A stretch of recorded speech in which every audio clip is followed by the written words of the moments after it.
Hello everyone and welcome back to the channel for my final thoughts on the Fires of Midway.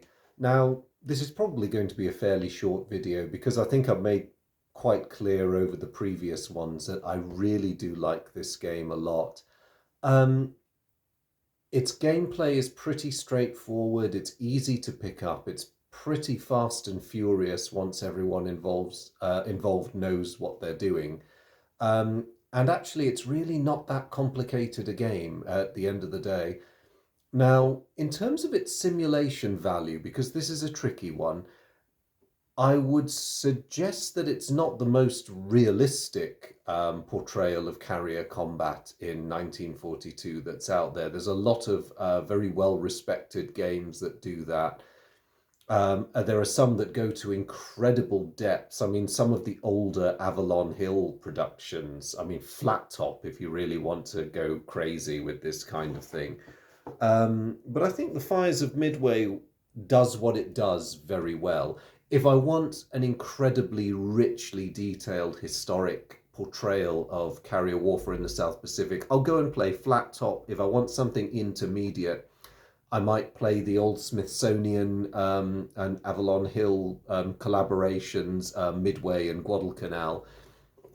But if I want something that I can set up quickly and that I know I'll have a lot of fun with, it would be this game that I go to. And I won't say it's the only game that has that effect on me, but it's certainly in it's pretty much in a top five, I think. And there's a lot of reasons for that, but they all tie in. They're all detailed reasons relating to how specific things are done.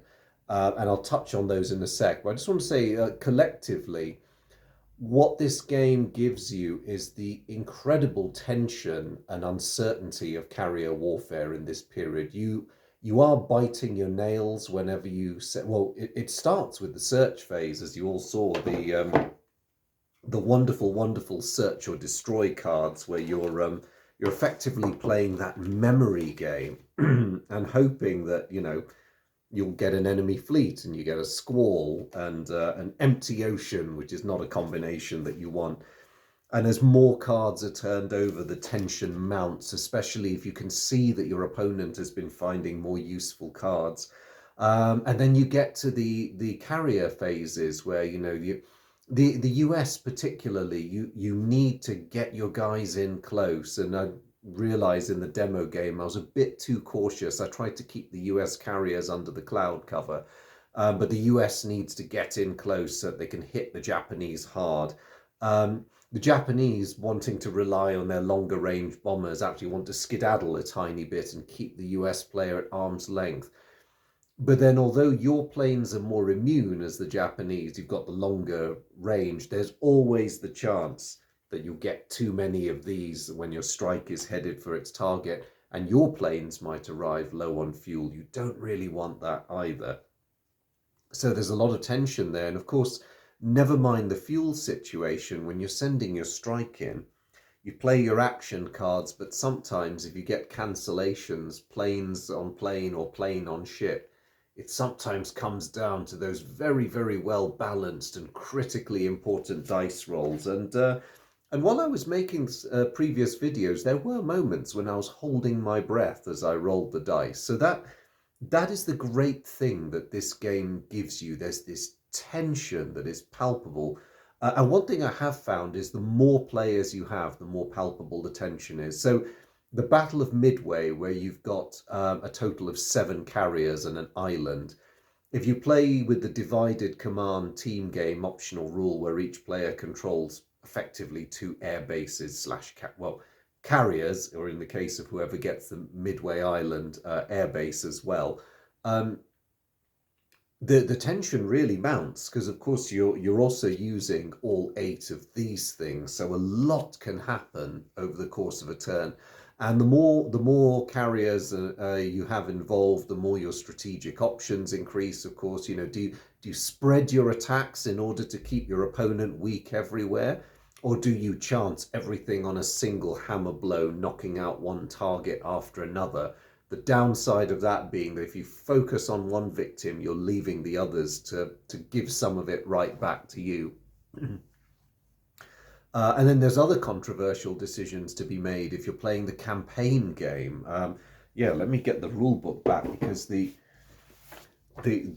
both sides, if they're careful about how they husband their carriers, the strength of their fleet increases, or if they're reckless, they never quite get the opportunity to build up. And historically, we can see why Midway was so catastrophic for Japan, because you have the Coral Sea temporarily eliminating those two, and then you have a Midway permanently eliminating four of them. And of course, your enemy in this game has the satisfaction of watching you put a line through every carrier that is sunk. So tough decisions. Do you stay focused on winning this battle, or do you go for the bigger picture and try and husband your forces?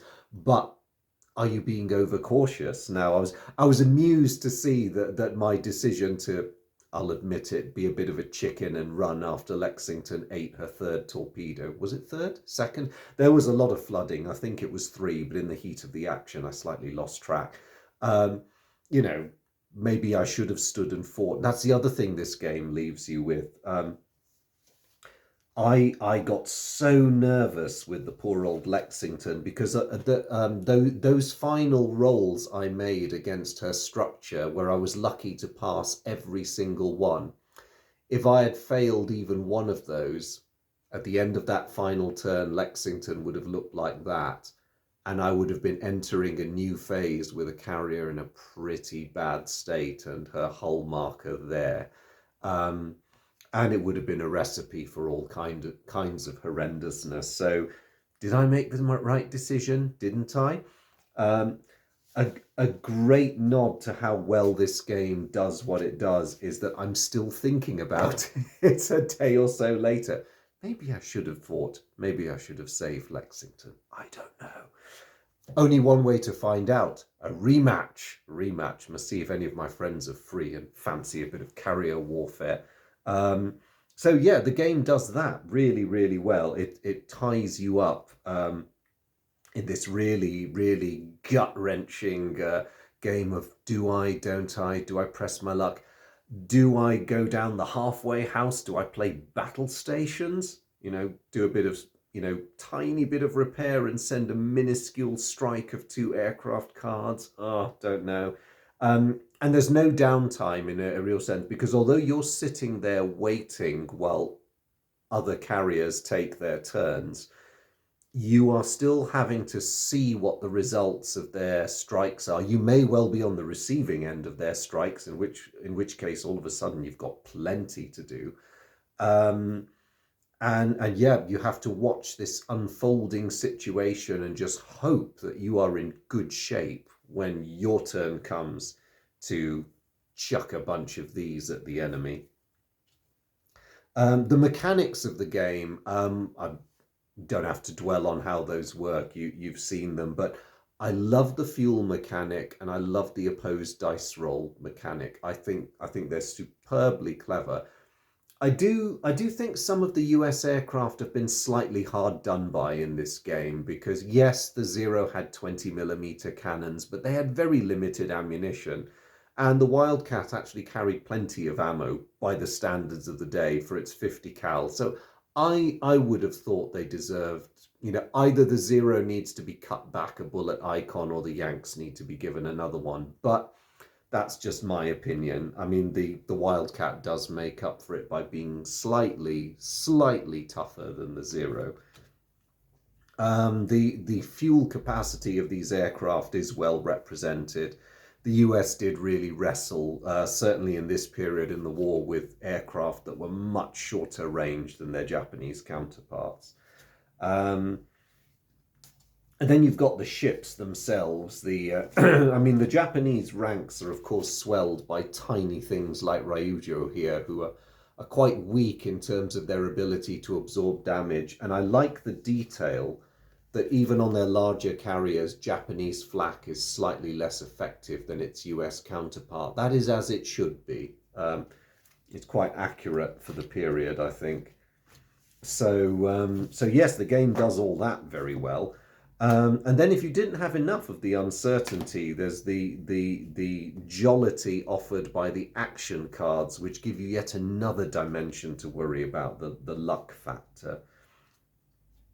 So that's the gameplay. I mean, I love all these these are all the little things I alluded to earlier that come together to make a magnificent whole.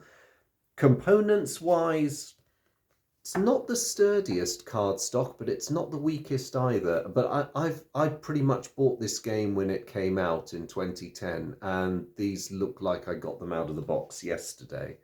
Um, so there's all of that. I mean, the other sheets, like the map, is printed on much more solid cardstock.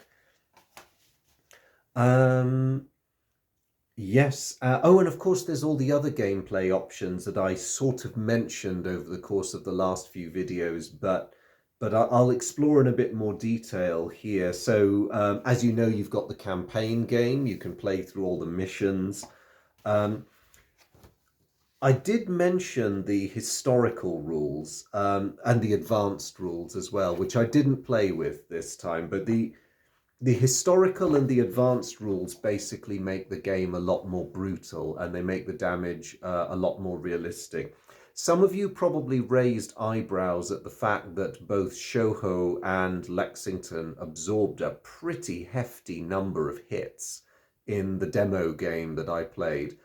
And yet, broadly speaking, even though there was a lot of water sloshing around inside Lexington by the end of the round, both of them came out surprisingly well for carriers that had eaten that much damage. And the designer, Stephen Cunliffe, acknowledges this in his designer's notes. He says that they went through many iterations of this game, wanting to make something, well, they wanted to get the playability, and making the game historical in terms of its damage results, as I understand what he's saying, while trying to implement his very clever system of one carrier goes, then another carrier goes, then another carrier goes. Um, it would have resulted in carriers dying a little too quickly and people being eliminated before they'd really had a chance to do much. In a way, if you're victimized, the game already picks on you. As I found in the last game, the only realistic order I could give the Lexington was save the ship. Now, a little bit of the Admiral Halsey in me wanted to go, damn the ship, send in the strike, but that would have been the wrong decision, I think. And in any case, if I hadn't taken the repair actions, the ship would still have probably been on fire.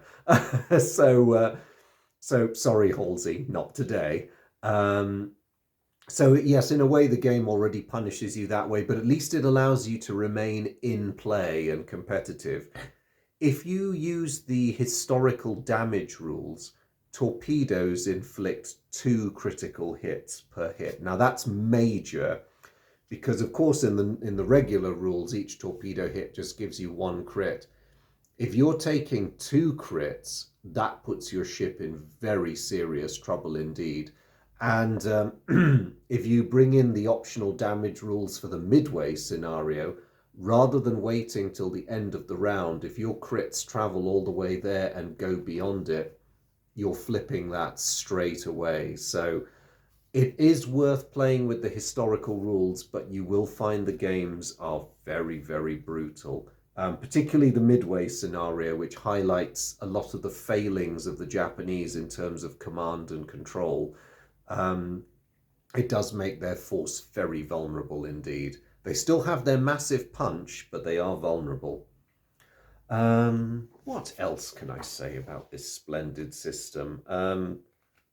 I did talk about the wonderful final countdown mission you can play. That is just a stroke of genius. But there is also a Wake Island scenario, which is nice, and I like this one because it postulates Lexington and Saratoga going to try and relieve Wake at exactly the same time that historically Hiryu and Soryu were detached to help the island fall because it was giving the first invasion force, well, more than a bit of trouble. And now historically, the US carriers never did that. They never got there. They were recalled. The mission was scrubbed. But if they had pressed on, there would have been a very interesting carrier battle indeed. I have played that scenario, and weirdly, I won it as the Japanese. The US just had really bad luck. Not only was I the confident player, but I got the turn one and turn two cards for the carrier round. So essentially what happened is that Hiryu and Soryu just basically curb stomped Lexington and Saratoga before they had a chance to react.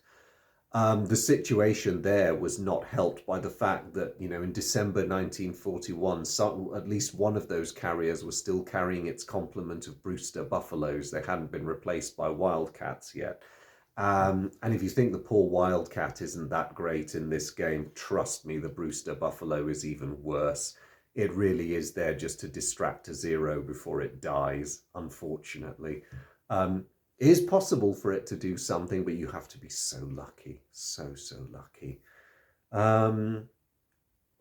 Is there anything else I can wax lyrical about? Yes, there is.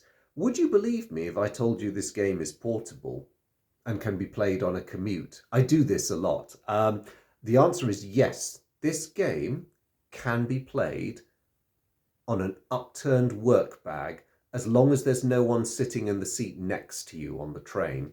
And all you have to do is apply a bit of memory, a fair bit of photocopying so that you can blue tack that to the window as a reminder or to the seat in front of you. I know, I get some looks sometimes. The other thing you do is photocopy this so you've got something a tiny bit more lightweight. And then lastly, you create these. No, I didn't shrink these in the wash. These are the originals. These are the ship cards color copied at 25%.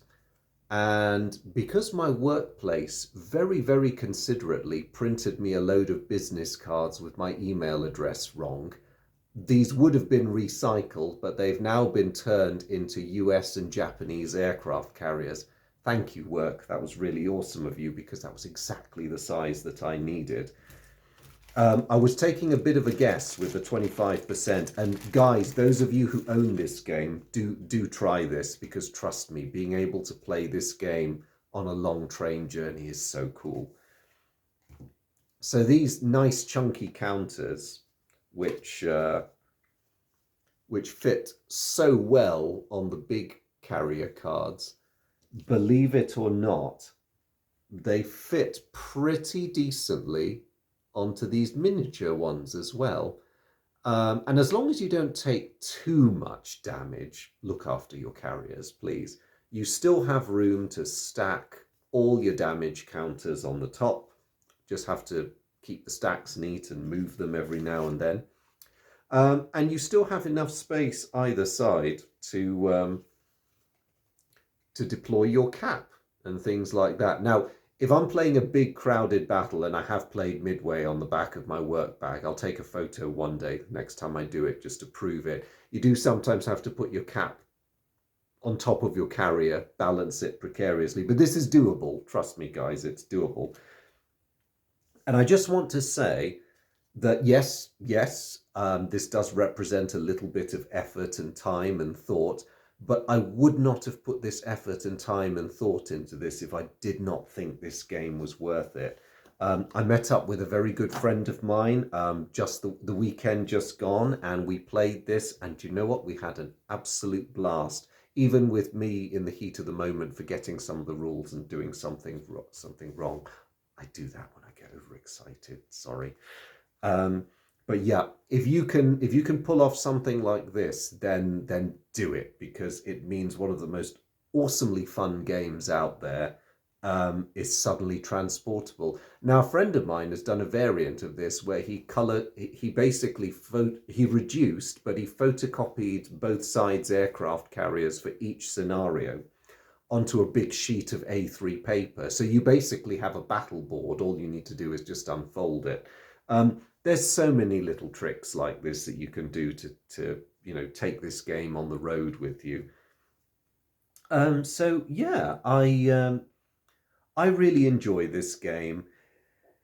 If you are looking for something that goes into the nitty gritty of deck armor and its ability to resist, 250-pound bombs as opposed to 1,000-pound bombs, different speeds of different ships, the performance at different engine settings of Zeros and Wildcats, then maybe don't play the Fires of Midway.